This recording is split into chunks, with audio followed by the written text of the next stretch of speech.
Yo quisiera en esta hora invitarlos a reflexionar juntos en un tema que me parece muy importante. Como adventistas del séptimo día, como cristianos,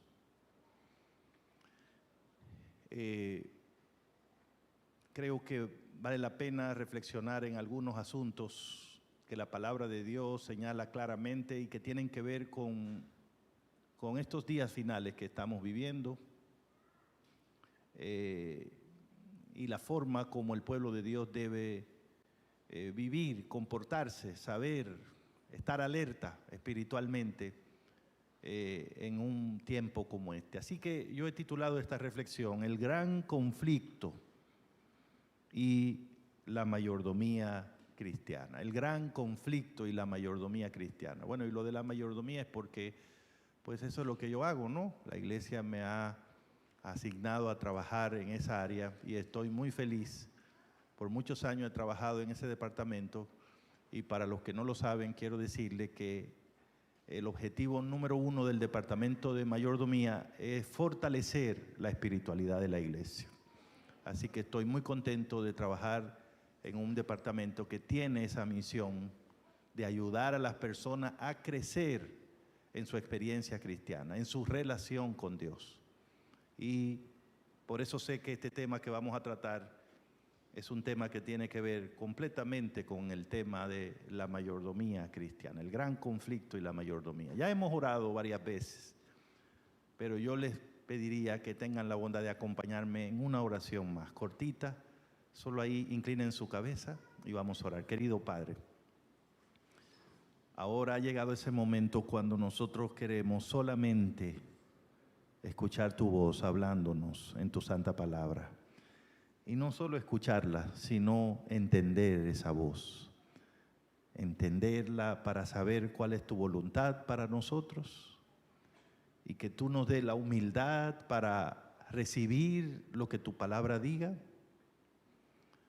y el valor para practicar eso desde el mismo día de hoy. Así que háblanos, Señor, este es tu pueblo, este es tu iglesia, este es tu día santo, este es tu culto.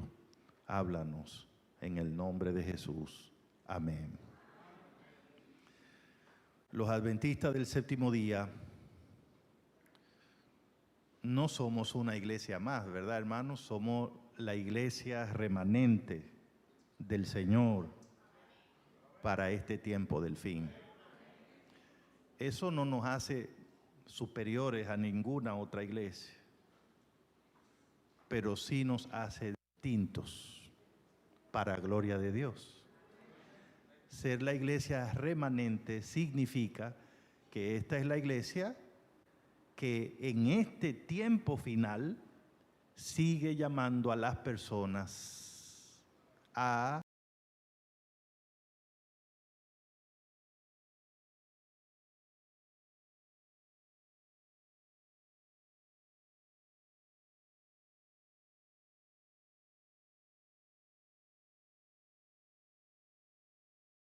especial que está recogido ahí en ese mensaje que nosotros conocemos de los 3 ángeles de Apocalipsis 14, para darlo en este tiempo al mundo entero.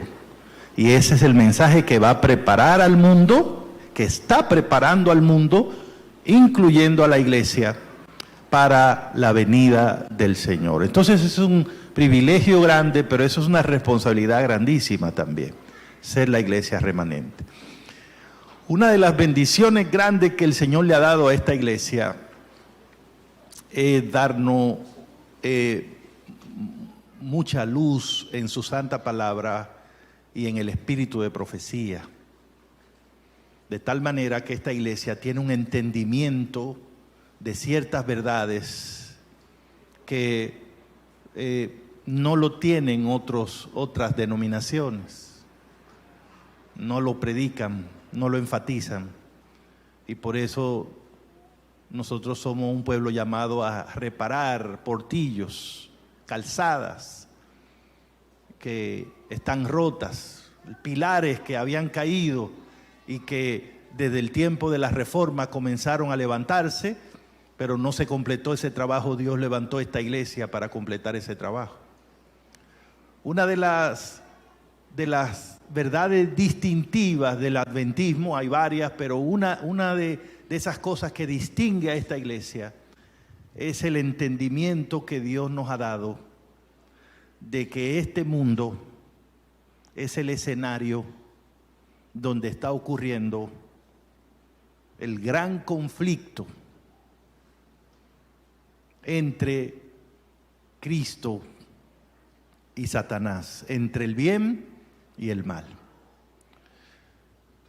Ese entendimiento, hermanos, de que este mundo es el escenario de esa batalla espiritual, nos ayuda a entender todas las profecías de la Biblia, nos ayuda a entender por qué el mundo está como está, por qué están pasando las cosas que están pasando, nos ayuda a entender en qué hora del reloj profético estamos viviendo y también, y más importante, nos ayuda a entender cómo Dios espera que vivan sus hijos en este tiempo.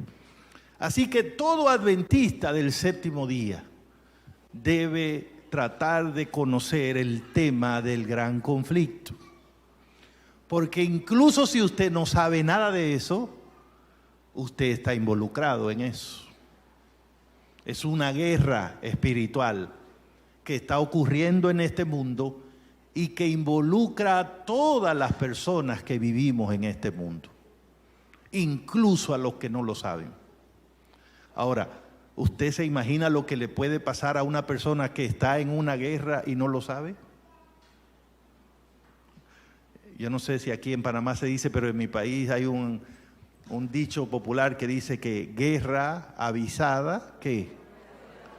No mata soldado. ¿Qué quiere decir? Cuando uno sabe que hay guerra, ¿qué hace el soldado? Está pendiente. En guerra usted no puede andar en el medio. En guerra usted no puede andar sin armas. En guerra usted no puede descuidarse, porque guerra quiere decir que de cualquier lugar puede venir el ataque. Entonces imagínese una persona metida en la iglesia o viviendo en este mundo sin saber que este mundo es el escenario de una guerra de medidas universales que va más allá de nosotros. Y entonces la gente ve lo que está pasando y dice, eso es el gobierno, es el marido que yo tengo, la esposa que yo tengo, el trabajo que yo tengo, el jefe que yo tengo. Y no se dan cuenta que el verdadero problema es que aquí se está decidiendo, en este mundo se está decidiendo un asunto que decidirá el destino de cada uno de nosotros. ¿Qué es lo que sabemos los adventistas del tema del gran conflicto?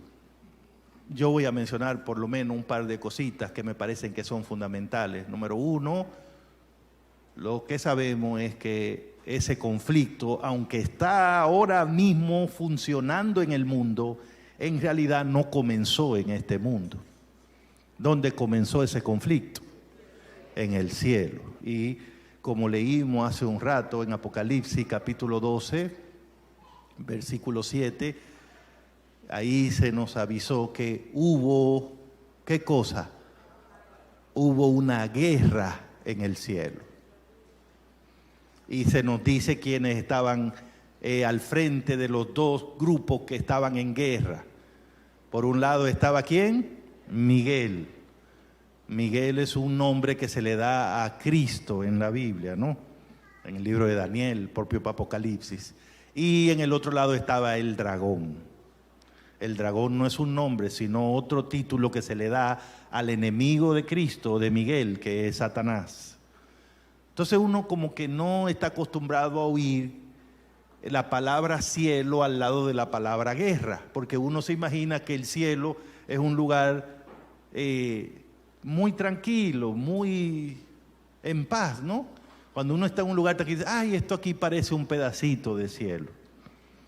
Pero el cielo no es necesariamente un lugar donde nunca ha pasado algo traumático. El cielo es fundamentalmente un lugar donde se hace y se cumple perfectamente la voluntad de Dios. Pero en el cielo se armó una guerra porque una criatura, es decir, un ser creado por Dios, desafió la autoridad de Dios. Se quiso poner a competir contra Dios. Se llenó de orgullo ese ser y tuvo pensamientos de vanagloria y de autopromoción. Y llegó a pensar en que un día él ocuparía el lugar que ocupa Dios en el universo. Ese ser era un ángel llamado Lucifer. Y ese ángel Lucifer se convirtió en lo que hoy nosotros conocemos como Satanás o el diablo, ¿no? Esos son los nombres que tiene ahora después de haber caído. Caído quiere decir, tenía un puesto en el cielo, era el principal ángel en el cielo, era el arcángel, era el jefe de todos los ángeles, y su trabajo era estar en la presencia de Dios, o sea, asistir a Dios como un querubín cubridor, ahí en el propio trono de Dios. Él estaba ahí en la presencia de Dios. No sabemos, es un misterio cómo un ser que tenía un trabajo así pudo, viendo la gloria de Dios como él la veía, llegar a pensar que él podía ocupar ese lugar. Pero ocurrió, hermano, el pecado es un misterio, es una cosa extraña, no tiene explicación. Si pudiéramos explicarlo, entonces ya pudiéramos justificarlo. No sabemos por qué. Lo que sabemos, lo que cuenta la Biblia es cómo ocurrió la situación.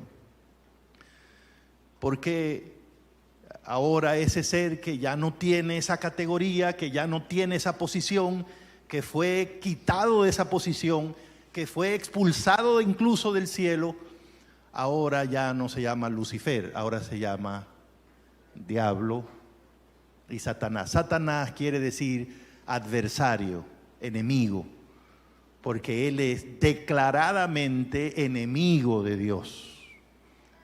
Él es públicamente un ser que adversa a Dios.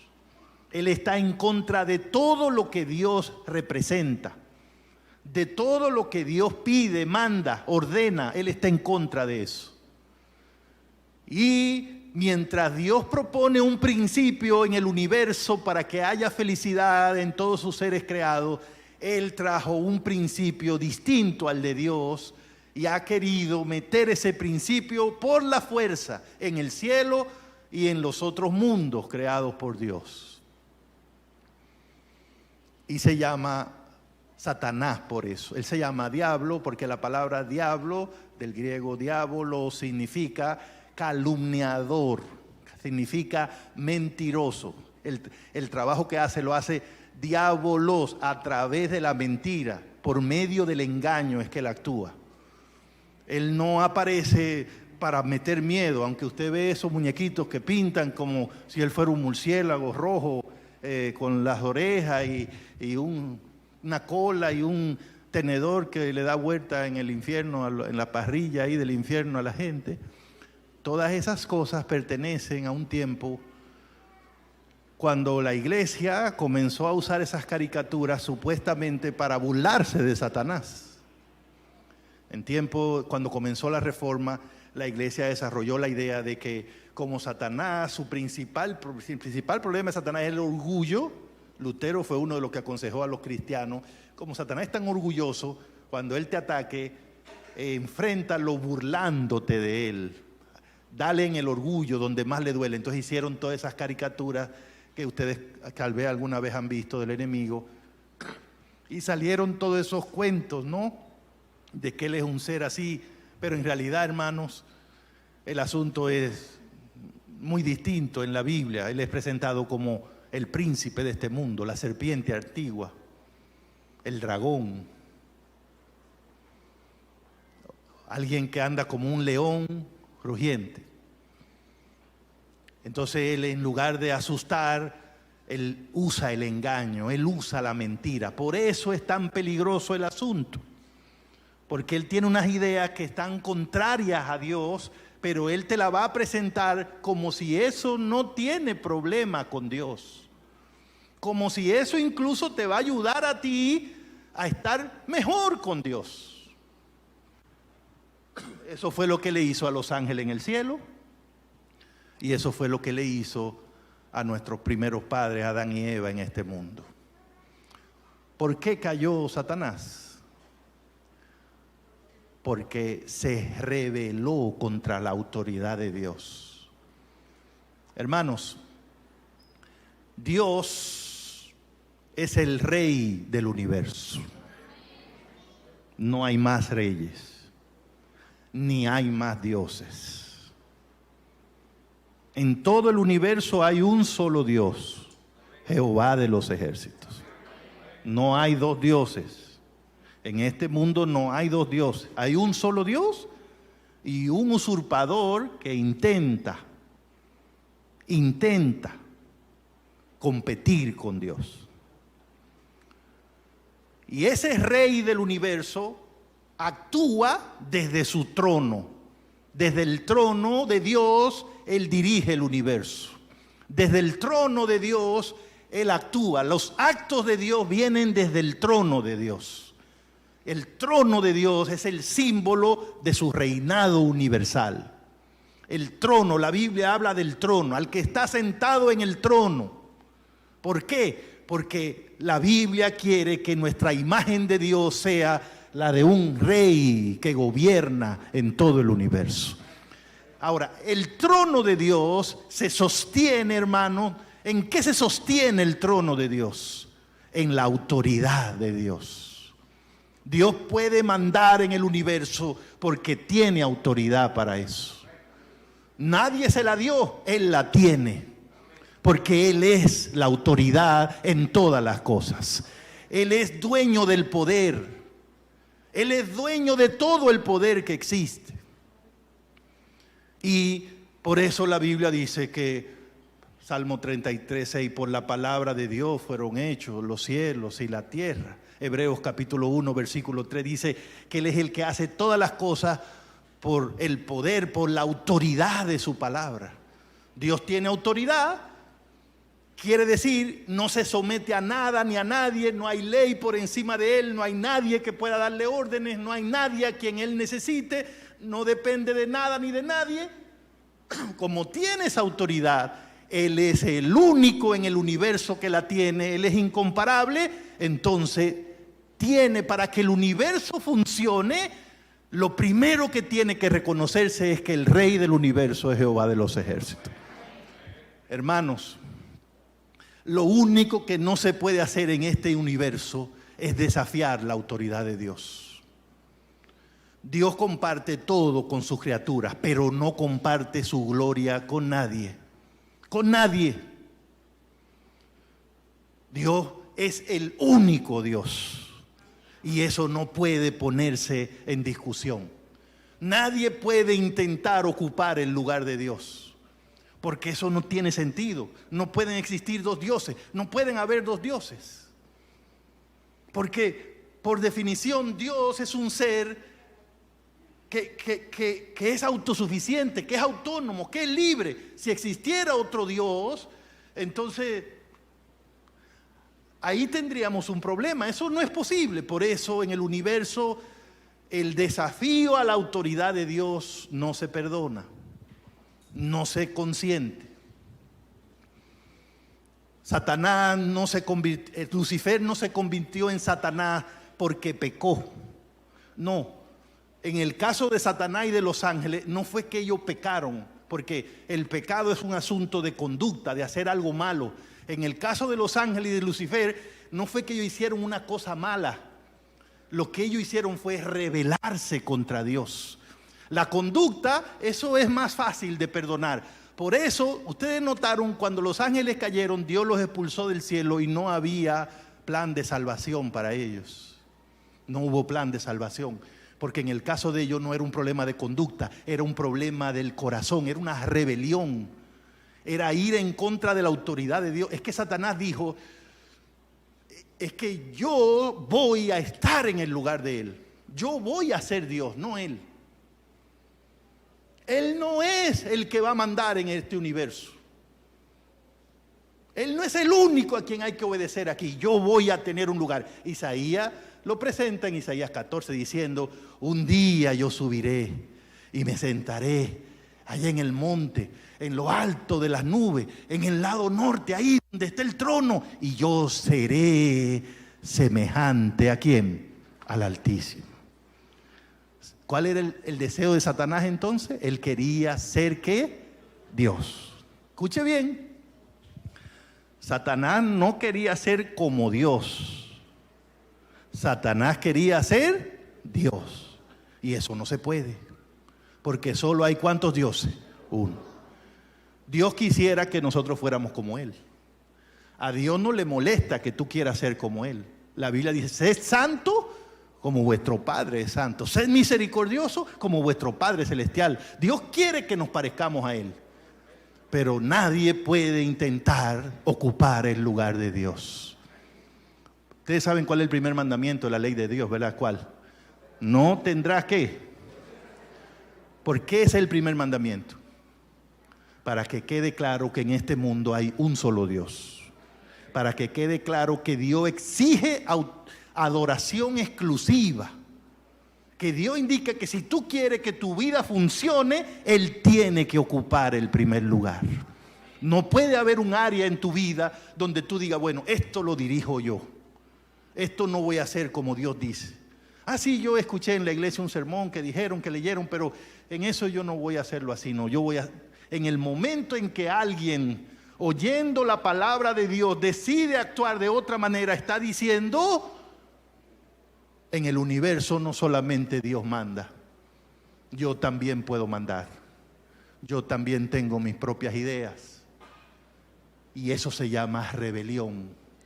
Y eso no se perdona. Ni a los ángeles se perdonó, porque fueron expulsados del cielo todos los que se rebelaron. Y nuestros primeros padres que se dejaron engañar, en el caso de Eva, el enemigo vino y la engañó. Se le pintó como algo muy bonito, agarró y se metió en una serpiente, que para ese tiempo no asustaba, sino que encantaba. Elena de White dice que era un animal alado que volaba, que brillaba mientras volaba, era muy bonita y se alimentaba de frutas. Las mujeres no le tenían miedo. Probablemente ahora Satanás no usaría una serpiente para engañar a las mujeres, ¿verdad? Porque la mayoría saldría corriendo, pero... En el caso de Eva, él la engañó, le dijo que Dios te dijo que no comiera. No es así. Lo que pasa es que al contrario, si tú comes, mira, te va a pasar que tú vas a llegar a ser como Dios. Y ella vio a la serpiente hablando, mira, yo comí. Elena White cuenta cómo la serpiente comiendo de la fruta y Eva veía, mira, yo comí, mira, estoy hablando, soy una serpiente y estoy hablando. Y Elena White dice que ella comenzó a decirle a Eva que era muy bonita, qué linda eres, y eso le gustó a Eva y se quedó ahí. Es peligroso, ¿verdad? Entonces, nuestros primeros padres, la Biblia dice que Eva fue engañada, pero Adán no fue engañado. Adán no fue engañado, porque Adán vino y Eva le dijo, yo comí. Y desde que ella le dijo yo comí, él sabía que ella había hecho un desastre. Él sabía que ella había violado la voluntad de Dios. Y él decidió no abandonarla. Él decidió mejor abandonar a Dios y no a su mujer. Él dijo, en este mundo hay algo para mí que es mejor que Dios. Y es mi mujer. Y él comió. Y al comer desobedeció a Dios. Y hermanos queridos, de esa manera el conflicto que comenzó en el cielo se trasladó ¿a dónde? Aquí. No comenzó aquí. Eso no es un problema que tiene que ver primariamente con nosotros. Es un lío que se armó allá arriba. Es un ángel loco, orgulloso, que ha pretendido de que ser Dios y engañó a muchos ángeles y vino y engañó a nuestros primeros padres. No era con nosotros el asunto, pero nuestros primeros padres se dejaron agarrar de eso. Y ahora sí estamos nosotros involucrados en el asunto. ¿Por qué? Porque todo lo que descendemos de Adán y de Eva, entiéndase, todos los seres humanos, ahora nacemos con el espíritu de rebelión que iniciaron nuestros primeros padres. ¿Cuál es la prueba de que nosotros heredamos esa naturaleza rebelada contra Dios? La prueba de eso es que todos nosotros morimos. Y morimos, ¿por qué morimos? ¿De dónde viene la muerte? Del pecado. La paga del pecado es ¿qué? Quiere decir que si usted muere, si yo muero es porque soy ¿qué? ¿Y qué es pecar? Según la Biblia, en Primera de Juan, el pecado es infracción de la ley. ¿Qué fue lo que produjo la caída de nuestros primeros padres en el Edén? Violar la ley. Ahora lo que comenzó con ello es una epidemia a nivel mundial.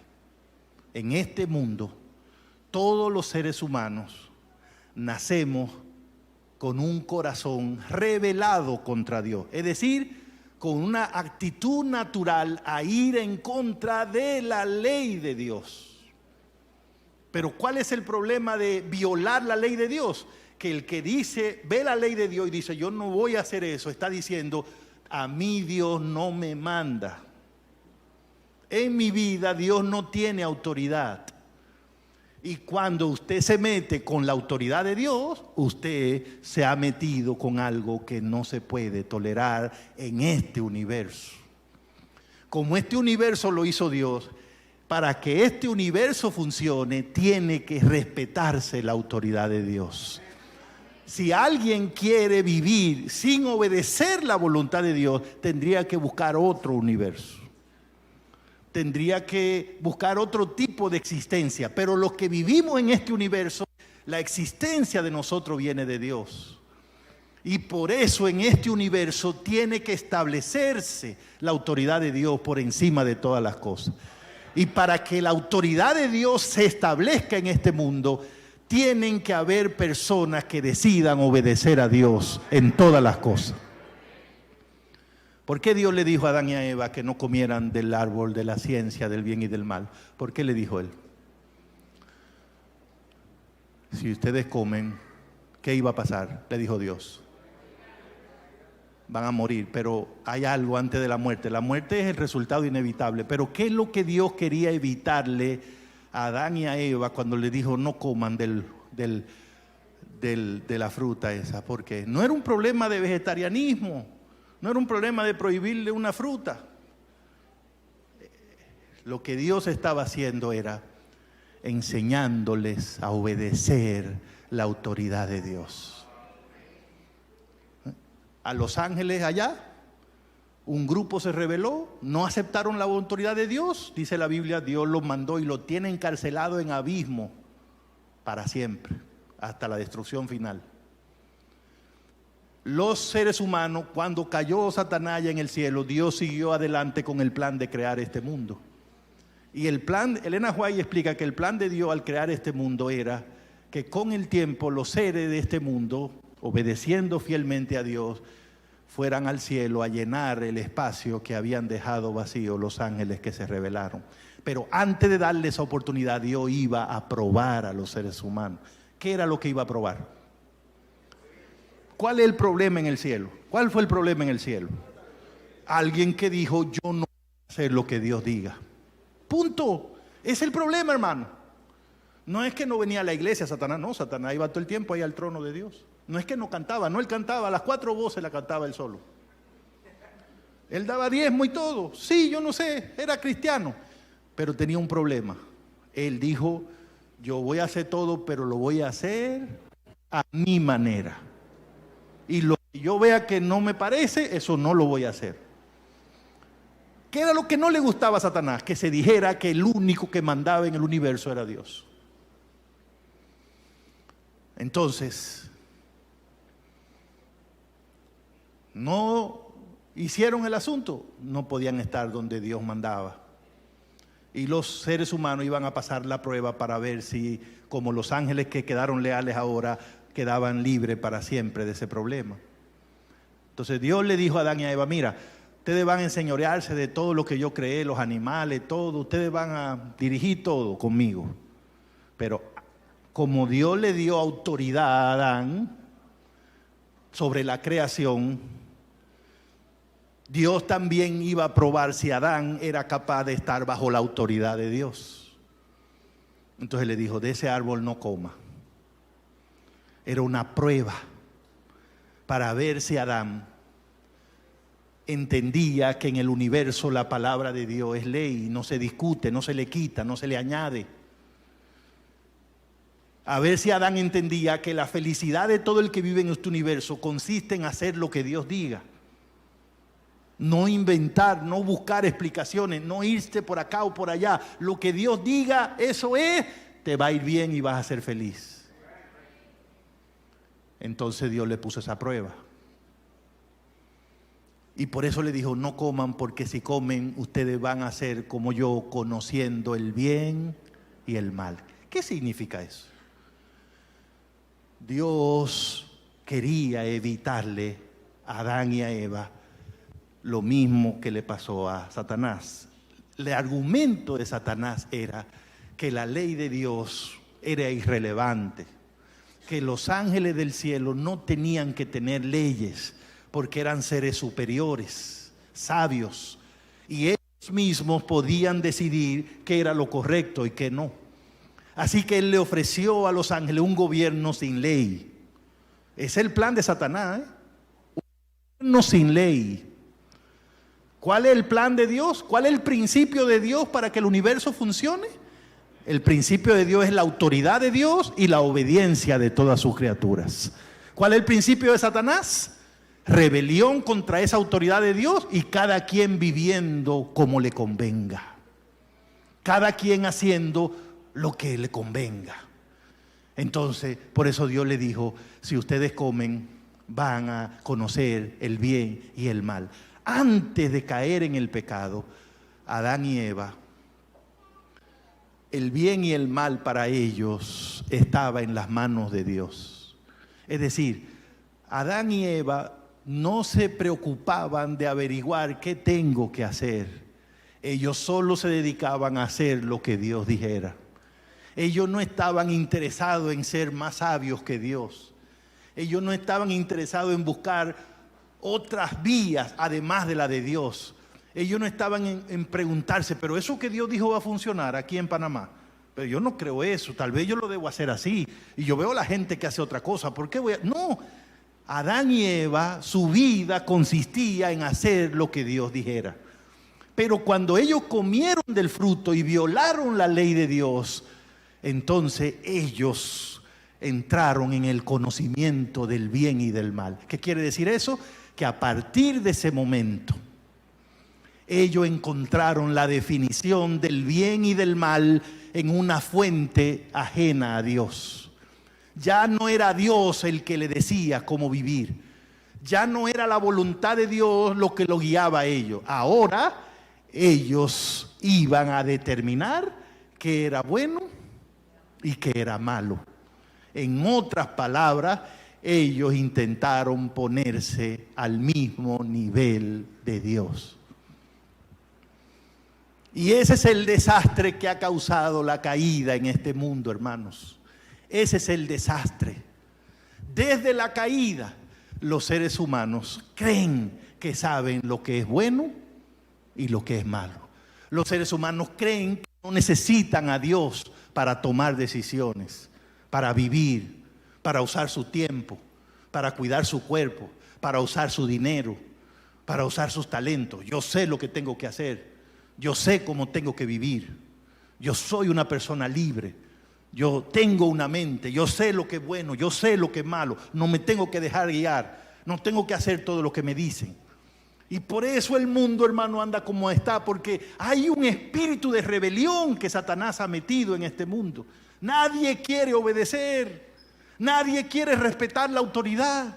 Te ves en los países, hay un semáforo ahí, no importa, me voy en rojo. Hay un policía ahí, nadie lo respeta. Hay un presidente en el país, todo el mundo dice de todo. Nadie quiere respetar la autoridad. Pero quiero decirle una cosa. El irrespeto a la autoridad es el principio satánico. Satanás quiere que nosotros seamos rebeldes. Dios quiere que nosotros seamos obedientes. Porque si no somos obedientes, ¿cómo se va a establecer la autoridad de Dios en este mundo? ¿Cómo? O sea, el cristianismo es un llamado a la humanidad a obedecer la voluntad de Dios. Por eso, cuando el cristianismo haga lo que tiene que hacer, el mundo entero, llegará un día que en este mundo se hará perfectamente la voluntad de Dios. Jesús, cuando enseñó a orar el Padre Nuestro, le dijo a los discípulos: cuando ustedes oren, pidan una cosa, digan: Señor, que se haga tu voluntad. ¿Dónde? En la tierra, como se hace ¿dónde? ¿Cuál es el problema de este mundo? ¿Por qué está como está este mundo? Porque aquí no se hace ¿qué? La voluntad de Dios. ¿Y por qué no se hace? Porque estamos rebelados. Porque desde que comimos de la fruta, nosotros creemos que sabemos lo que es bueno y qué es malo. Y si ya usted sabe lo que es bueno y es malo, ¿para qué usted necesita a Dios? ¿Para qué? ¿Para qué usted necesita que Dios lo guíe? Si usted sabe lo que es bueno y malo, ¿para qué usted necesita la Biblia? ¿Para qué? Por eso hay gente en la iglesia que no lee la Biblia, porque ellos creen que saben. Ellos creen que ya tienen. Hay gente que cree que porque se bautizó ya está haciendo la voluntad de Dios. ¿Y saben qué, hermano? Hay personas en la iglesia que creen en la doctrina de Dios, pero viven bajo el principio de Satanás. ¿Y cuál es el principio de Satanás, hermano? Sencillamente no hacerle caso a la voluntad de Dios. Venir aquí, oír 1000 sermones y oír lo que Dios dice, pero salir por ahí y hacer lo que yo quiera. Dios habla y decimos que esta es su iglesia y que este es su pueblo, pero Él nos dice cosas y nosotros vamos y hacemos otras. ¿De dónde nos sale esa mala costumbre? Esa fue la desgracia que metió Satanás en este mundo, la misma que metió allá en el cielo y que ahora nos ha convertido a nosotros en una raza rebelde. El plan de salvación, hermano, es traer a la humanidad de nuevo a la obediencia a Cristo Jesús. Ese es el plan de salvación. Va a llegar el día cuando en este mundo se haga la voluntad de Dios. Y de hecho, hermano, la iglesia es un adelanto de ese triunfo, hermano. Dios hizo su iglesia para mostrar que ya en este mundo hay gente que lo respeta y que lo ama. Hay gente que cuando oye su palabra la obedece. Que hay gente en Panamá que cree que Dios tiene razón en todo lo que dice y se sienten felices de alinear su vida con la voluntad de Dios. Eso se llama entrar en conflicto con Satanás. ¿Por qué nosotros decimos como iglesia que estamos en el gran conflicto? ¿Cuál es el conflicto de nosotros con Satanás? El conflicto de nosotros con Satanás es que él quiere convencernos de que es mejor vivir sin respetar a Dios. Él quiere convencernos de que nosotros podemos tomar nuestras propias decisiones. Deberíamos saber qué hacer con todo. Y no tenemos que estar dependiendo tanto de la Biblia y de la oración y de oír al Señor. El principio de Satanás es que nosotros digamos que en el universo no hay un solo Dios que reina, sino que aquí todos somos dioses. ¿Qué fue lo que le dijo a Eva? ¿Seréis qué? Como Dios. Según Satanás, todos somos dioses. Pero según la Biblia, todos somos hijos de Dios, criaturas de Dios. Porque hay ¿cuántos dioses, hermano? Un Dios. Si tú te dejas convencer de Satanás de que tú eres Dios o eres como Dios, habrá el enemigo triunfado en ti. El conflicto te venció. porque tú estarás viviendo bajo el principio satánico. Hay dos principios en este mundo: el principio de Dios, que consiste en que Dios manda y nosotros obedecemos a Dios. El principio satánico, que consiste en rebelarnos contra la autoridad de Dios y vivir de acuerdo a nuestra voluntad. Entonces, yo sé que si le pregunto a ustedes, ¿hay alguien aquí que vive bajo el principio de Satanás? Van a decir que no, nadie quiere vivir así. Pero hermanos, como le dije, el enemigo actúa con engaño, con calumnias, y él te puede convencer en ciertos aspectos de tu vida de que tú puedes ser cristiano, puedes estar en tu iglesia y no necesitas hacer todo como el Señor te lo dice. Algunas cositas tú las puedes decidir por ti mismo. Algunas cositas tú las puedes hacer como más convenga. Y eso no ofende a Dios, porque Dios te está viendo aquí en tu iglesia. ¿Y ustedes creen, hermanos, que le estoy exagerando? Vayan a los evangelios y lean lo que le intentó hacer Satanás al propio Señor Jesucristo, el dueño de esta iglesia, cuando se fue a ayunar al desierto y a orar 40 días y 40 noches. Porque Satanás no respeta, hermano, ni los momentos de oración. Él va ahí donde tú estás ayunando, él viene y se mete aquí en la iglesia, en los cultos. Y mientras Dios no está hablando aquí, él intenta que nosotros estemos en otra cosa, o con el teléfono, sabe Dios en qué cosa. Porque todo lo de él es ir en contra de Dios, que tú no oigas a Dios, que no le haga caso a Dios. Después, si él logra eso, él no le importa que tú estés sentado ahí en la iglesia, que tú dures 50 años aquí en la iglesia, que tú seas el pastor de la iglesia, no le importa, pero que no haga lo que Dios dice. O que por lo menos haga algunas cosas, pero otras no. Porque Satanás sabe que el principio divino es la perfecta obediencia a la voluntad de Dios. A Cristo le dijo, después de 40 días orando y ayunando, le dijo, pero tú eres el Salvador, ¿no? Sí, no, y te veo aquí muy bien, ayunando y orando, excelente. Pero si tú vas a salvar a la gente, tú tienes que hacer algo. Tú no puedes dejar ahora que también Dios te diga todo lo que tienes que hacer. Invéntate algunas cositas, algo que atraiga a la gente, porque si tú quieres ser el salvador de las personas, tú tienes que ser atractivo para ellas. Yo te puedo dar algunas ideas, le dijo. Mira, agarra toda esa piedra que están ahí y conviértelas en pan. Yo le pregunto, hermano, ¿es mala idea coger piedra y convertirla en pan para darle comida a la gente? Eso sería excelente. Eso sería muy bueno, sobre todo si era pan integral, yo no sé. Pero, ¿qué le dijo Jesús? Claro, en primer lugar, que quede claro, Jesús nunca discutió con Satanás. Nunca. Porque ahí es donde Satanás engaña. ¿Qué fue lo que le pasó a Eva? Se puso a discutir y él engaña. Cristo nunca discutió con Satanás. Y esto es una lección para nosotros, que a veces pensamos que la vida espiritual es un relajo, que estar en la iglesia es un relajo. No, hermano, esto es una batalla, esto es una guerra espiritual. Y el que no toma ese asunto en serio puede verse en peligro. Jesús, ¿qué hacía Jesús cuando Satanás le salía con una locura de esa?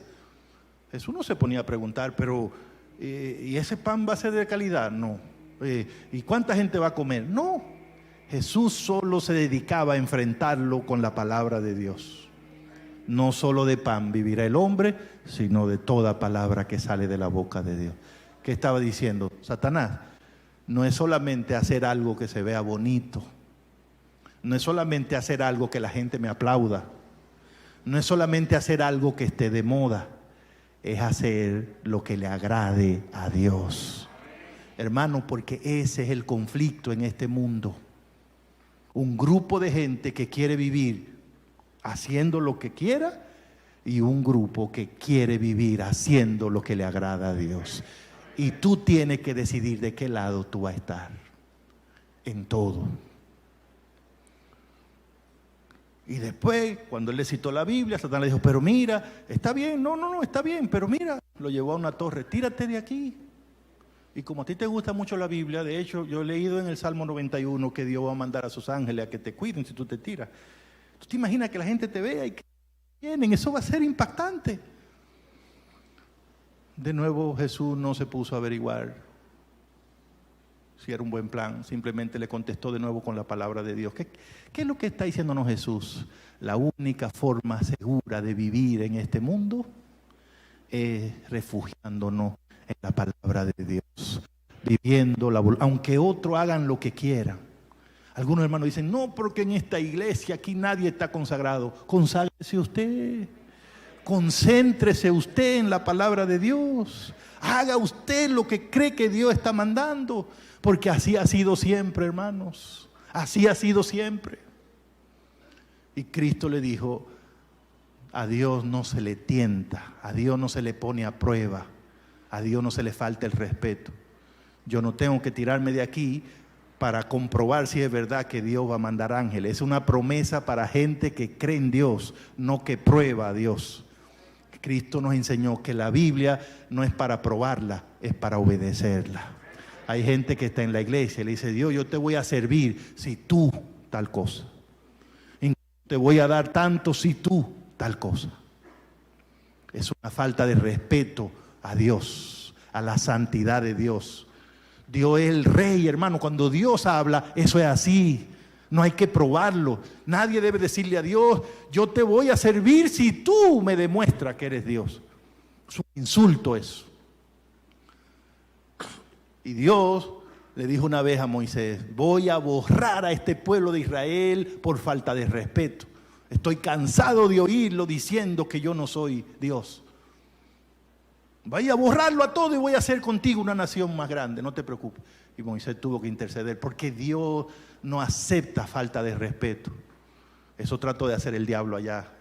Y hace todo el que quiere, primero que Dios le demuestre que Él es Dios, para entonces yo adorar. Una falta de respeto muy grande. Hay gente que le dice al Señor, si tú me bendices con tal cosa, yo te voy a ser fiel en esto. No, no se hace eso. No se hace eso. Hermanos queridos, quiero decirle que esa guerra de Satanás que comenzó en el cielo, siguió aquí en la tierra. La Biblia dice en Colosenses 2:15 que el último enfrentamiento entre Cristo y Satanás, ha habido varios en el cielo, también en el desierto, y durante el ministerio terrenal de Cristo, Satanás intentó matarlo varias veces, pero nunca pudo. Cuando Cristo nació, intentó matarlo, no pudo. Y el último enfrentamiento fue en la cruz del Calvario. ¿Por qué fue el último?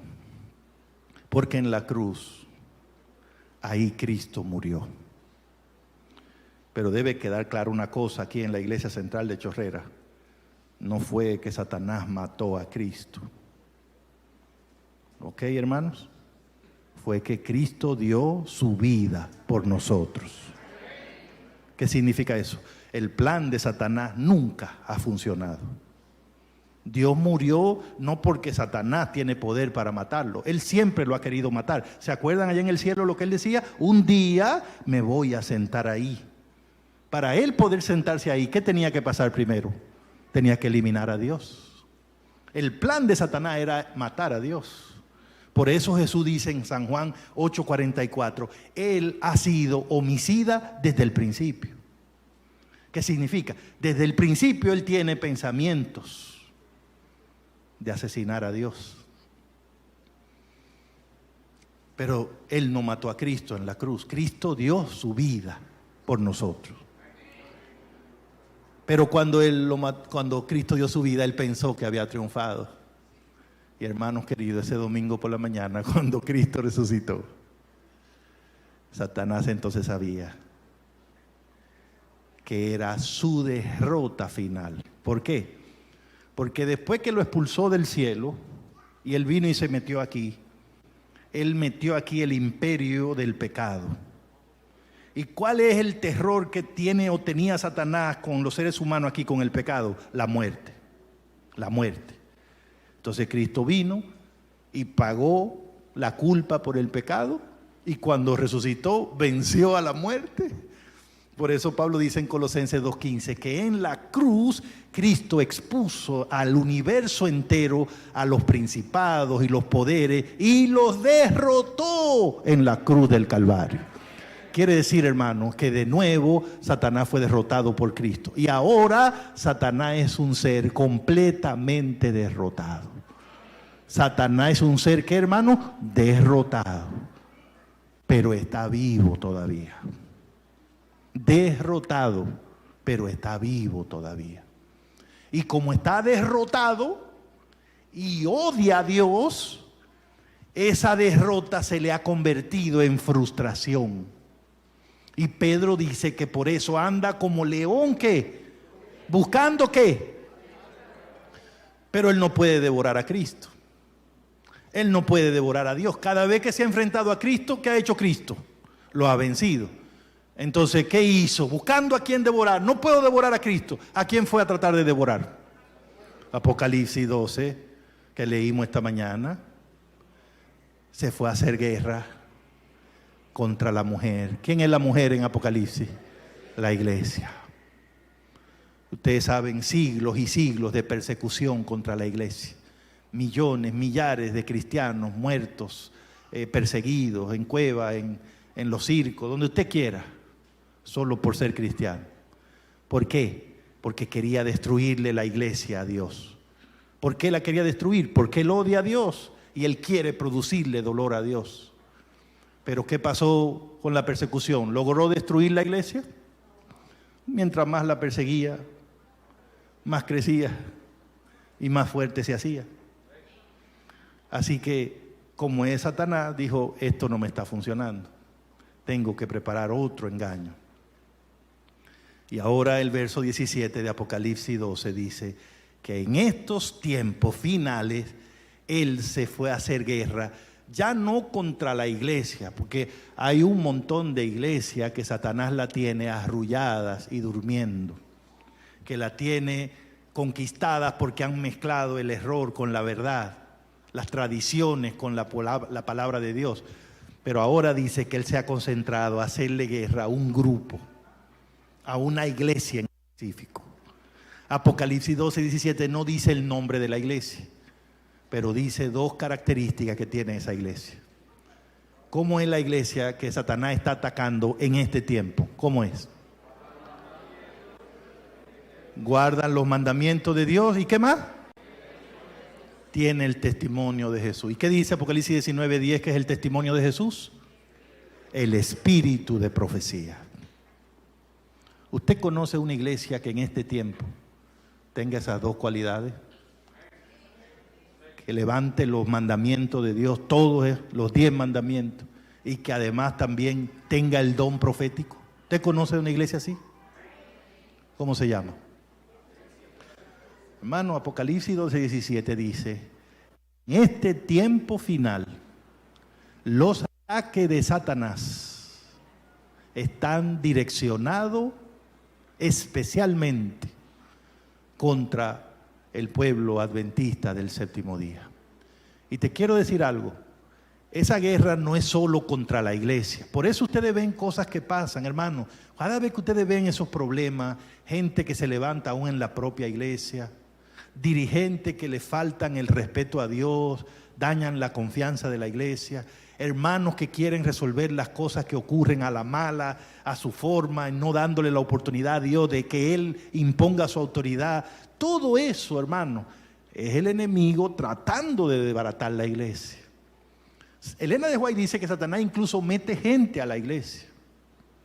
¿Para qué? Para dañarle sus buenas costumbres, para que metan chismes, para que critiquen a los que dirigen, armen lío y pleito, porque Satanás quiere destruir esta iglesia. ¿Por qué la quiere destruir? ¿Por qué? Porque es la iglesia que en este tiempo todavía se pone a decirle a la gente que hay que guardar los mandamientos. Es la iglesia que en este tiempo tiene luz profética y le está diciendo a la gente lo que hay que hacer. Él odia a todo el que está promoviendo el reino de Dios, Él lo odia. Y la iglesia es el cuerpo de Cristo. Nosotros estamos aquí para promover el reino de Cristo, para enseñar a la gente a hacer la voluntad de Dios. ¿Y cómo Satanás no va a odiar una iglesia así? Pero te quiero decir una cosa, Satanás no solo va a atacar a la iglesia central de La Chorrera, Satanás también va a atacarnos individualmente a cada uno de nosotros. Puede ser que tu iglesia aquí central de Chorrera esté muy bien, pero eso no significa que tú necesariamente estés bien. El que piensa estar firme, ¿qué dice la Biblia? En Lucas 22:31, Cristo le dijo a Pedro, y esto es una revelación tremenda, Lucas 22:31, Cristo le dijo a Pedro, Satanás, ¿quién? Satanás os ha pedido a ustedes para zarandearos. O sea, eso no lo sabríamos si Cristo no lo hubiese dicho. Fíjate dónde llega el descaro de Satanás. Él va donde Cristo a pedirle permiso para zarandearnos a nosotros, porque Él sabe que nosotros pertenecemos a Cristo. Él no se puede meter aquí, ni se puede meter en tu vida ni en tu casa mientras tú le pertenezcas a Cristo y mientras tú hagas la voluntad de Cristo. Pero Él es tan descarado que va donde Cristo y le dice, déjame probarlo para que tú veas que no te obedece nada. Déjame zarandearlo. No fue lo mismo eso que hizo con Job. Fue lo mismo que hizo con Job. Él nos respeta. Según Él, ninguno de nosotros amamos a Dios. Ninguno de nosotros estamos aquí por amor. Todos estamos aquí por intereses. Y si nos afectan esos intereses, nos iríamos de aquí. Y es triste porque hay gente que se va de la iglesia por cualquier cosa. Hay gente que se ha ido de la iglesia porque no le gusta de que un pastor, porque un hermano lo miró mal, o una hermana le habló mal, o no le dieron una parte, o un cargo que él quería, o alguien se sentó en el asiento que le gusta. Hay de todo. Pero aún aquellos que queremos permanecer debemos saber una cosa, el enemigo va a tratar de sacarnos de aquí. Y si no puede sacarnos, va a tratar de que nos quedemos, pero sin obedecer la voluntad de Dios. Entonces, no es solo que Satanás está atacando a la iglesia, es que Él va a querer atacar mi familia, Él va a querer atacar a mis hijos, a mi esposa, a mí, a mi trabajo, a mi salud, a mi tiempo, a mi dinero, a todo lo que yo tengo. Satanás quiere usarlo para rebelarse contra Dios.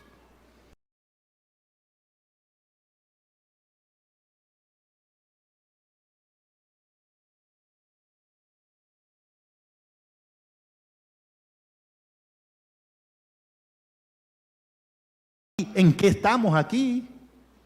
¿En qué estamos aquí? Porque los tiempos son difíciles. El enemigo está como león rugiente. Y por eso el consejo de Pablo en Efesios 6 es: tomen la armadura de Dios. Pónganse la armadura de Dios para que podáis resistir los ataques del enemigo. Porque nuestra lucha, dice Pablo, ¿qué? No es contra carne ni sangre, sino contra ¿qué? Potestades, principados, poderes espirituales malignos, que nosotros no podemos con eso. Son principados, son poderes más grandes que nosotros. Hay gente que cree que puede reprender al diablo. Hermanos, miren, la Biblia dice que el arcángel Miguel, cuando se encontró con Satanás, no se atrevió a proferir palabras contra él. Solo le dijo: Dios te reprenda, Jehová te reprenda. Son poderes más grandes que nosotros. Por eso la Biblia no nos manda a reprender, a luchar contra el diablo. Esa lucha ya la tuvo Cristo y la ganó para nosotros. ¿Qué nos manda la Biblia? Ponte la armadura de Cristo. ¿Cuál es la armadura? ¿Cuál es la armadura? Enséñenme un arma. ¿Alguien tiene un arma aquí? Mire un arma ahí. Ese es un arma. Entonces, ser adventista no es venir aquí los sábados. Ser adventista es leer la palabra de Dios todos los días. Aprender de la palabra y practicar la palabra. Díganme otra arma. La oración. No se puede ser cristiano sin orar. Usted puede ser adventista sin orar, pero cristiano no. Porque el único medio que tenemos para comunicarnos con Dios es la oración. Es la oración. El que no ora no habla con Dios, y el que no habla con Dios, ¿de dónde recibe el poder? ¿De dónde recibe la sabiduría? Venir al culto, esa es otra cosa buena. Hermanos, dejan de venir al culto, se desaniman, claro, porque Dios hizo la iglesia para que nos mantengamos todos aquí, ayudándonos unos con otros, motivándonos unos con otros, orando unos con otros, enseñándonos la palabra unos con otros. Por eso Pablo en Hebreo dice, no dejen de congregarse como algunos tienen por costumbre, especialmente ahora que vemos que el día del Señor está más cerca. Entonces no venimos a la iglesia porque somos adventistas, porque somos de la asociación central. No, es porque sabemos que estamos en una batalla espiritual y yo no puedo vivir en este tiempo sin usar las armas espirituales que me ha dado el Señor. A Satanás no se le enfrenta con el poder que tenemos nosotros. A Satanás se le enfrenta con armas espirituales. La oración, el estudio de la Biblia, la testificación, la fidelidad a Dios. Si Satanás encuentra un lugar por donde meterse a tu vida para que tú no le seas fiel a Dios, por ahí se va a meter. Porque ¿qué quiere él? Que tú no respetes la voluntad de Dios. Y por eso, si usted nota, ¿cuáles fueron las consecuencias de esa caída en el Edén? Lo arruinó todo. Lo primero que arruinó fue la relación de los seres humanos con Dios. Antes de la caída, ¿cómo era la relación de Adán y Eva con Dios? ¿Hablaban cómo? Después de la caída, ¿qué pasó? A esconderse. Uy, ¿por qué te me escondes? Pero si tú y yo siempre nos vemos y nos damos un abrazo, ¿por qué te escondes de mí? Ahí hay algo raro. El pecado dañó la relación. ¿Por qué? Como los seres humanos nos rebelamos, pensamos que Dios se va a desquitar y nos da miedo y nos escondemos. Pero no solo dañó la relación con Dios, dañó la relación de ellos mismos, entre ellos. Cuando Dios le dijo a Adán, ¿qué pasó? ¿Qué dijo Adán? ¿Y la mujer qué dijo? O sea, Génesis no lo cuenta, pero ese fue el primer pleitico que hubo entre Adán y Eva, ¿no? Yo imagino que cuando Dios se fue ese día, Eva llamó a Adán, tú sí eres un hombrecito, ¿eh? ¿Cómo tú te pones a decirle a Dios que fui yo, no? Me echa la culpa a mí. Sé hombre, enfrenta tu realidad. Y ahí se pelearon, pero fuiste tú sabes que fuiste tú. Si tú hubieses andado conmigo, no hubiese... Y desde entonces andamos peleando unos con otros, hermanos. Porque el pecado daña la relación entre nosotros. Ustedes no han visto en iglesia, hermanos, que están enemigos unos con otros. Oiga eso. De que cristiano enemigo. ¿De dónde viene eso? Ese es el espíritu satánico. El espíritu satánico. Si usted ve que a usted le agarra ese resentimiento, que usted no quiere hablarle a nadie y que usted no va a perdonar eso y que eso sí me dolió y que eso me está sangrando, el enemigo lo está tomando fuertemente. Fuertemente. Por eso Hebreo dice, tengan cuidado, no sea que se le meta una raíz de amargura, Hebreo 12, en el corazón y la gracia de Dios no pueda crecer en ustedes. Satanás destruyó la naturaleza. Mira ahora, antes de la caída, Adán, el león y el corderito jugaban juntos. Ahora, si un corderito ve un león, o un león un corderito, en la tierra nueva volverán a jugar de nuevo juntos. Porque la redención es volver al hombre a la obediencia con Dios. Satanás destruyó todo. Y yo le pregunto, hermano, ese pleito de Satanás en el cielo, en el Edén, en la cruz, con toda la derrota, ¿él ha parado con eso, hermano? No, esa guerra sigue. ¿Saben? Les puedo dar 3 ejemplos así, uno atrás de otro, de que esa guerra sigue ahora mismo con todo el poder. Todo lo que Dios ha hecho, Satanás lo ataca. Todo lo que Dios ha construido, Satanás lo quiere destruir. Punto 1. Ataca a las familias. ¿Ustedes no están viendo lo que está pasando con la familia en el mundo? Simplemente el plan de Satanás detrás de todo eso que está pasando es destruir la familia. Entonces él está llevando a los países a que se casen hombre con hombre, mujer con mujer, que muchas personas piensen, muchas mujeres piensen, yo puedo tener mi hijo y no necesito tener un hombre, yo busco con quién tenerlo y punto. Y puedo vivir sola con mis hijos. Muchísima gente tiene hijos donde no hay los dos papás. Los divorcios, pero creciendo en todos los países. ¿Cuál es el plan de Satanás? Destruir la familia. ¿Por qué? Porque él odia a Dios. ¿Quién hizo la familia? Dios. ¿Para qué la hizo? Para que fuera una protección para sus hijos. En la familia, Dios inventó la familia para que a los hijos se les enseñe su palabra, se les enseñen los valores, se les enseñe el respeto, la obediencia. Satanás no quiere eso. Si no hay familia, los niños se crean sin valores y luego es más fácil hacerlos delincuentes y luego es más fácil meterlo en los vicios y luego es más fácil hacerlo antisociales. Y entonces, dañando la familia, él daña a los países. Él daña a los países. ¿Qué otra cosa que ataca a Satanás? Los gobiernos. ¿Quién estableció el gobierno? Dios, dice Romanos 13. Todas las autoridades que existen son puestas por Dios. Todas. Pero pastor, incluso esos delincuentes que son presidentes, esos que son tiranos, puestos por Dios. Puestos por Dios. Claro, Dios los pone. Como ellos se comporten ya es otra cosa, tendrán que dar cuenta. Pero el gobierno es una idea de Dios. Porque recuerden cuál es el principio divino en el universo. ¿Cuál es? Autoridad. Alguien tiene que tener la autoridad y alguien tiene que obedecer. Porque si no hay obediencia habrá caos, que es lo que quiere meter Satanás. Entonces Dios, después del pecado, tuvo que poner el gobierno para refrenar el mal, para castigar a los malvados y para ayudar a la gente que quiere vivir decentemente. Por eso el gobierno hay que respetarlo. Por eso Cristo dijo, denle a César lo que es de César.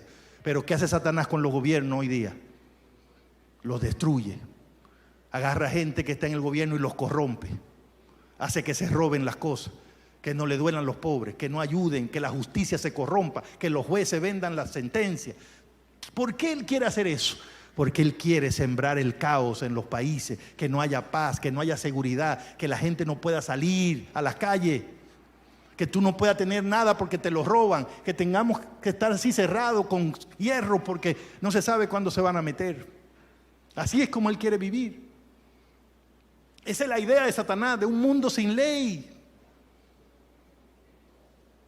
Y así como ataca a la familia y ataca al gobierno, así también está atacando a la iglesia.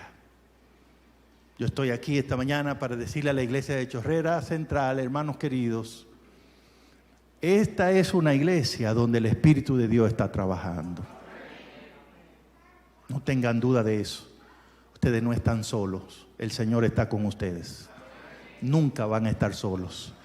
¿Saben quién levantó esta iglesia aquí? El Espíritu Santo. Y el Señor los va a guiar al triunfo en Cristo Jesús. Pero también tengo que advertirle una cosa. Esta es una iglesia donde el enemigo también está trabajando. Porque lo que yo he leído en Mateo 13, y miren, yo no soy de aquí, es la primera vez que vengo aquí, pero no tengo que venir ni ser de aquí para saber eso, porque eso no es una cosa que yo lo pensé, eso lo leí en la Biblia. Mateo 13, la parábola del trigo, que dice que en el mismo terreno donde Dios sembró trigo, ¿qué pasó? Un enemigo sembró ¿qué? En el mismo terreno donde Dios sembró trigo, un enemigo sembró cizaña. Y le dijeron los labradores, pues déjanos y arrancarla. No la arranque.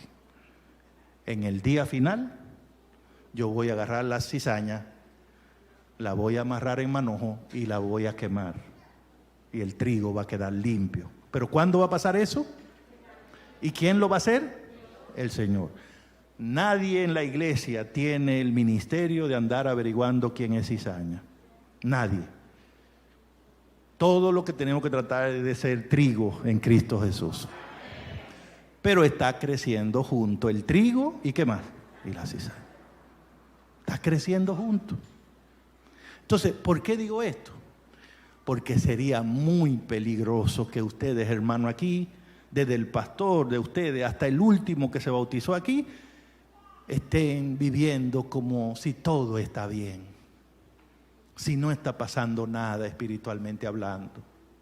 Sería muy peligroso, muy peligroso.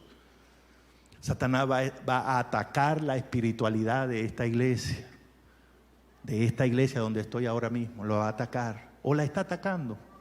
A Satanás no le importa que ustedes vengan los sábados aquí a reunirse, siempre y cuando no estudien la palabra de Dios.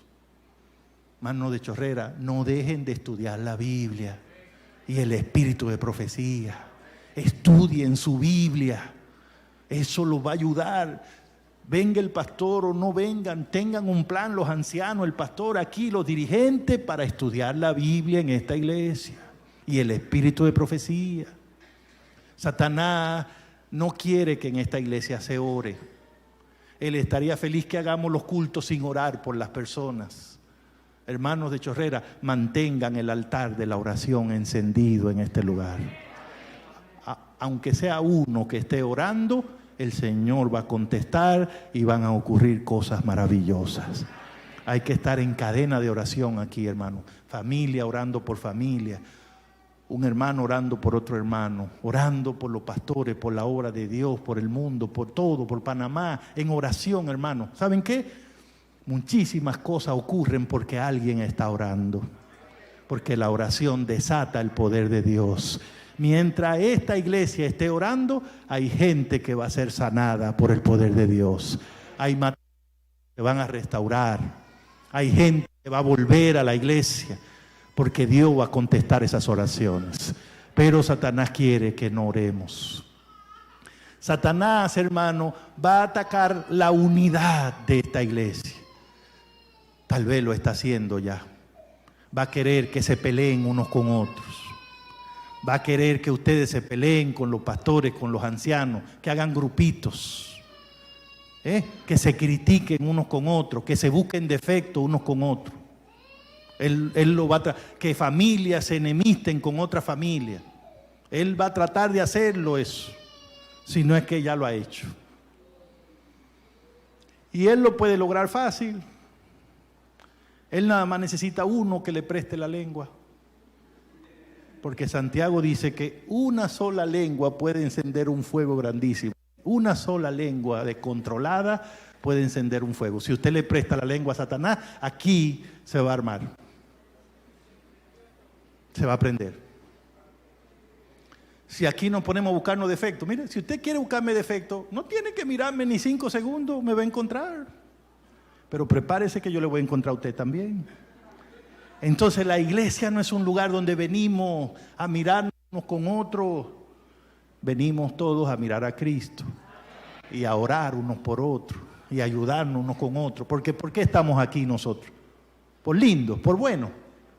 Todo el que está aquí por la gracia de Dios. Y gracia quiere decir que usted no se lo merece, que yo no me lo merezco, que Dios nos trajo por amor, por amor. Entonces esto aquí es para ayudarnos unos con otros, no para buscarnos problemas, ni defectos, ni críticas. Esto es para ayudarnos unos con otros. Aquí nadie está de más, aquí nadie es menos que otro, porque a todos nos trajo la gracia de Cristo. Le voy a contar, porque es la primera vez que vengo aquí a Chorrera, mi ilustración favorita con eso de la unidad de la iglesia. Una vez escuché a un pastor contando eso, nunca se me ha olvidado. El pastor decía, la unidad en la iglesia es muy importante. Y para ilustrarlo, él nos dijo, miren, una vez hubo una discusión entre los órganos que están en la cara, los órganos que están ahí se pusieron a discutir. ¿Cuál era la discusión? ¿Cuál de ellos era el más importante? Los ojos, la nariz, la boca, las orejas. ¿Cuál era el más importante? Y ahí estaban discutiendo y se habían puesto hasta enemigos toditos. Un día el ojo derecho se despertó primero que el izquierdo y comenzó a pensar y a pensar y a pensar hasta que ¡pum! Despertó al otro. Despiértate, despiértate. Y el otro izquierdo ahí, como Dios lo ayudó, despertó. ¿Qué es lo que pasa? Ya tengo eso resuelto. ¿Qué es lo que se resuelve? Ya yo entiendo quién es el más importante de todos nosotros. Y el ojo izquierdo le dice al derecho, ¿y quién es? Pues nosotros los ojos. Y entonces se abrió más grande el izquierdo y dijo, pero ¿cómo? ¿Cómo no? Sí, ponte a pensar, le dijo. Nosotros los ojos. Nosotros somos los que vemos todo, o sea, todo, el color, el tamaño, o sea, por nosotros es todo, o sea, ¿quién más que nosotros? Sí, tranquilo, le dijo el otro. Sí, somos importantes, qué bueno, muy bien, pues durmámonos otra vez, somos lo más importante. No te duermas, le dijo, porque aunque nosotros somos lo más importante, hay alguien que no quiere reconocerlo. Y él le dijo, ¿pero quién? Y entonces le hizo señas así para abajo. La nariz, le dijo. La nariz, sí, le dijo, esa nariz. Ponte a observarla. Ella se cree que es la más importante. A donde quiera quiere ir delante de nosotros. Si nos volteamos por aquí, nos gana. Y si llegó aquí, llega primero. Siempre nos gana, aunque sea por una nariz, nos gana. Y el otro se quedó diciendo, es cierto, mira, no me había fijado, pero ella siempre quiere ir delante. Sí, y le dijo, y tenemos que darle una lección para que sepa que nosotros somos lo más importante. Una lección. ¿Y qué le vamos a hacer? Entonces le dijo, tengo un plan. Acércate que te voy a contar para que no escuche porque está muy cerca ella. Y le contó, le dijo, mira, cuando encontremos una pared de concreto, firme, buena, yo te voy a avisar y nos vamos a cerrar los dos al mismo tiempo. Nos vamos a cerrar los dos al mismo tiempo. Y tú vas a ver lo que le va a pasar. Como ella quiere llegar adelante, se vaya a meter allá y ella va a aprender quiénes somos los más importantes. Y el otro dijo, pero le va a doler, esa es la idea, para que respete. Bueno, el asunto es que encontraron la pared y la nariz, sí, ella siempre quiere llegar adelante. Se cerraron los dos ojos y allá se fue a meter completa la nariz en la pared. Salió de ahí todo destruida, sangrando, herida, dañada, la pobre nariz. Por la maldad que le hicieron los dos ojos. ¿Todo para qué? Para demostrar quién era qué. El más importante. La desbarataron. ¿Saben, hermanos, qué fue lo raro de todo eso? Después que le hicieron esa maldad a la nariz, ¿quiénes creen ustedes que fueron los primeros que se pusieron a llorar?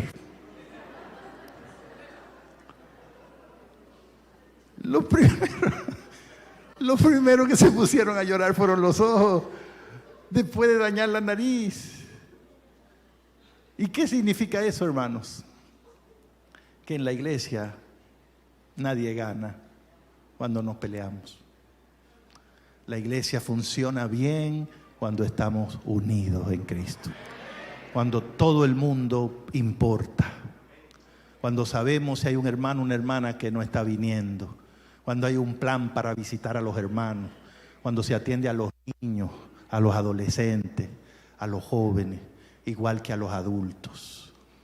Cuando se está atendiendo la necesidad espiritual de la iglesia, la de todos, la iglesia funciona así mejor.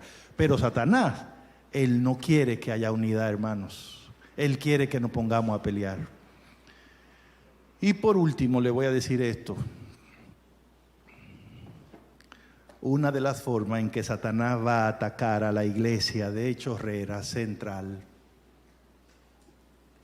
porque el plan de él es, si él pudiera destruir esta iglesia, él sería muy feliz, porque eso le causaría dolor a Cristo. Ustedes saben que la iglesia es la niña de los ojos de Dios, ¿verdad? Elena White dice que la iglesia es preciosa para Dios, preciosa. Imagínense uno que tiene una novia preciosa, que alguien venga y le haga una marca en la cara, o le dañe el cabello, o le eche una cosa en la cara y la ponga fea a mi novia bonita, eso sería muy triste. Y la iglesia es la novia de Cristo, la novia de Cristo. A nadie le gusta que le digan que soy fea.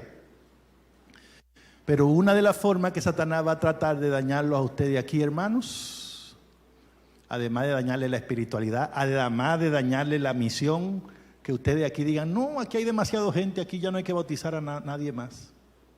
Aquí ya estamos bien en la central. Satanás quiere que ustedes se conviertan en una iglesia así, que no sea misionera, que no quiera sacar más congregaciones aquí en este sector, porque él estaría feliz. Y otra cosa que él va a hacer es tratar de dañarle el sistema financiero a esta iglesia. ¿Por qué? Porque Satanás estudia la iglesia. Él conoce la iglesia adventista. Una de las razones por las que él odia esta iglesia es porque esta iglesia es misionera y se pone a decirle a la gente que acepten a Cristo. Y él ha estudiado cómo es que esta iglesia hace obra misionera. Él ha notado que todo el dinero que esta iglesia consigue de diezmo y de ofrenda lo usa para la predicación del evangelio. Elena de White, tengo la cita aquí, si a alguien le interesa la puedo dar, contó que Dios le permitió a ella ver en una visión una reunión que Satanás tenía con sus ángeles malos, con los demonios. Así como la iglesia hace reuniones, Satanás también. Y la agenda de esa reunión la estaba dirigiendo Satanás mismo, y la agenda era: ¿qué vamos a hacer para destruir a la iglesia? Pero no cualquier iglesia. Él dijo: esos que guardan el sábado y que levantan los mandamientos de Dios. Entonces, miren, incluso, para yo no decirlo con mis propias palabras, oigan lo que dice Elena de White, que él le dijo a los demonios que tenía que hacer para dañar a esta iglesia. Le dijo, primero en Consejo sobre Mayordomía Cristiana, página 160, le dijo, dice Elena White, Satanás ve que las iglesias populares están ya listas para dormir. Mediante milagros engañosos, él puede continuar teniéndola bajo su dominio. Por lo tanto, dirige a sus ángeles para que coloquen trampa, especialmente a los que esperan la segunda venida de Cristo y se esfuerzan por guardar los mandamientos. Segunda venida de Cristo y los mandamientos. No tengo que decirle qué iglesia es. Entonces, ¿qué le dijo que tenían que hacer? Le dijo, vayan a los demonios y hagan que todo lo que tierra y dinero en la iglesia se embriaguen con los cuidados de esta vida. Es decir, se enreden, se involucren, negocien, echen para adelante, progresen, busquen manera de enriquecerse, de lograr sus metas, sus sueños. Pónganle eso, preséntenle el mundo de una forma atractiva para que ellos pongan sus tesoros aquí y pongan sus afectos en las cosas terrenales. Y luego dijo a los demonios, debemos hacer todo lo que podamos para impedir que los que trabajan en la causa de Dios obtengan dinero para usarlo contra nosotros. Y le dijo, mantengan el dinero en las filas de nosotros, porque cuanto más dinero consiguen ellos, más perjudican nuestro reino, arrebatándonos nuestros súbditos. Eso lo escuchó Elena de White. La cita, Testimonio para Ministros, página 480 hasta la 482. Ahí está la visión completa, si alguien la quiere leer. Pero en resumen, ¿qué fue lo que le dijo Satanás? Conozco esa iglesia, están esperando a Cristo, levantan los mandamientos. Pero he notado que ellos hacen todo lo que hacen con recursos que le vienen ¿de dónde? De diezmo y de ofrenda. ¿Quién da esos diezmos y ofrendas? Los miembros de esa iglesia. Le dijo a los demonios, vayan y traten de enredar a los miembros en cosas de este mundo para que en lugar de invertir en la causa de Dios, inviertan en cosas terrenales. Y hermano, Satanás está en eso. Estamos rodeados de ofertas y de préstamos y de tarjeta de crédito y de cosas por hacer. Y Elena White misma dice que hay muchísimo en la iglesia enredados en deudas y problemas de ese tipo. Y cuando hay hermanos que están tan en deuda que dicen, no, yo no tengo ni para diezmar ni para ofrendar. Ahí está el plan de Satanás. Enredarnos para que participemos del plan de Dios. Y entonces le dijo directamente a los demonios, traten que el dinero se quede con nosotros.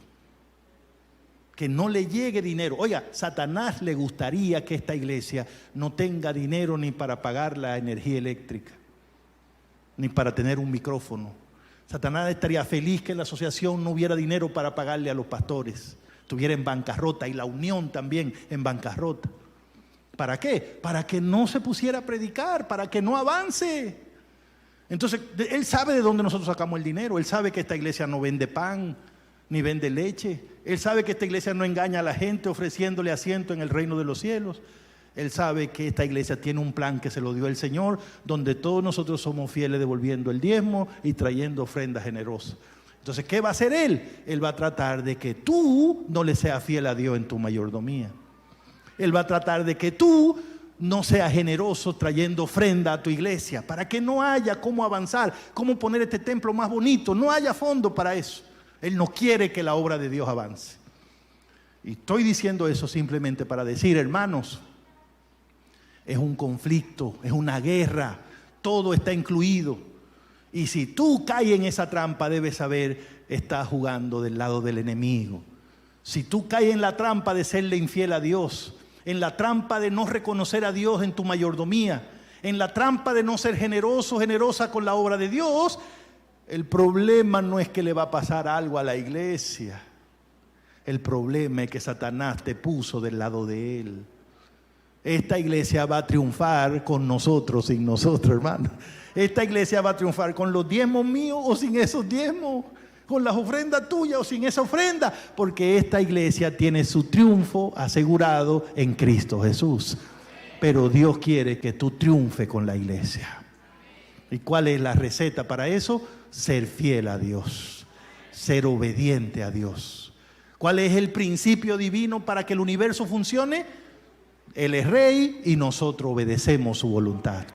Dios nos habla y nos dice, hijo, de todo lo que te doy la 10ª parte, ¿qué hacemos nosotros? Si estamos bajo el principio divino, somos fieles trayendo eso.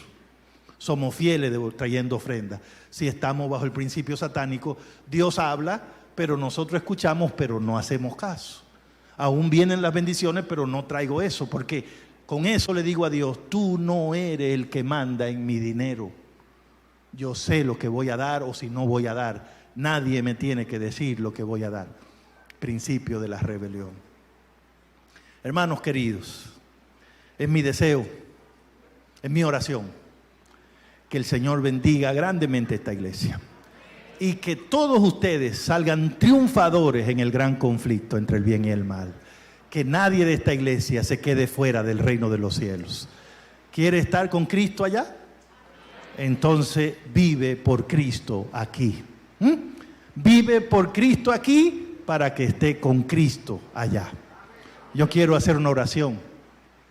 Quiero hacer una oración por las personas de esta iglesia que públicamente quieren decirle al Señor, nosotros estamos del lado tuyo en este conflicto.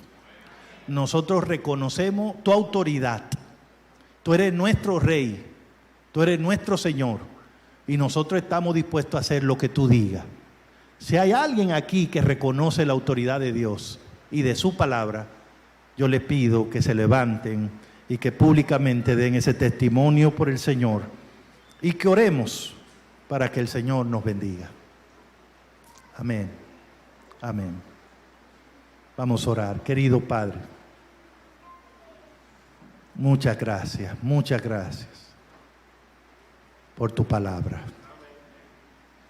Muchas gracias por darnos el privilegio de ser cristianos adventistas del 7º día. Por la luz que tenemos. Por la luz que tenemos. Oh Señor, en medio de este conflicto, tú sabes que nosotros sin ti nada podemos hacer. Arrópanos, Señor, con tu poder. Cúbrenos con tu abrigo.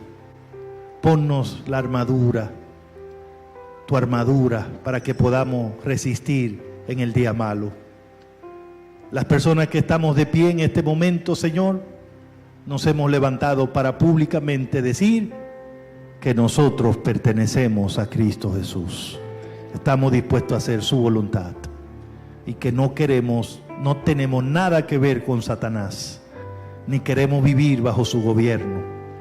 Porque nosotros hemos sido comprados por la sangre de Cristo Jesús. Y ya no estamos enemistados con Dios, ni rebelados contra Dios, sino que hemos sido reconciliados en Cristo Jesús. Y ahora, Señor, como estamos en paz contigo, queremos vivir obedeciendo tu voluntad. Ayúdanos a hacerlo todo como tú quieres. Que en esta iglesia Satanás no pueda meterse nunca. Ni en la vida de nadie, ni en la familia de nadie, ni en el negocio de nadie, ni en el empleo de nadie, ni en la salud de ninguno de nosotros. Sino que todos en esta iglesia salgamos vencedores en Cristo Jesús. Esa es nuestra oración, Señor. Y la hacemos en el nombre de Jesús. Amén, amén, amén. Dios les bendiga, hermanos.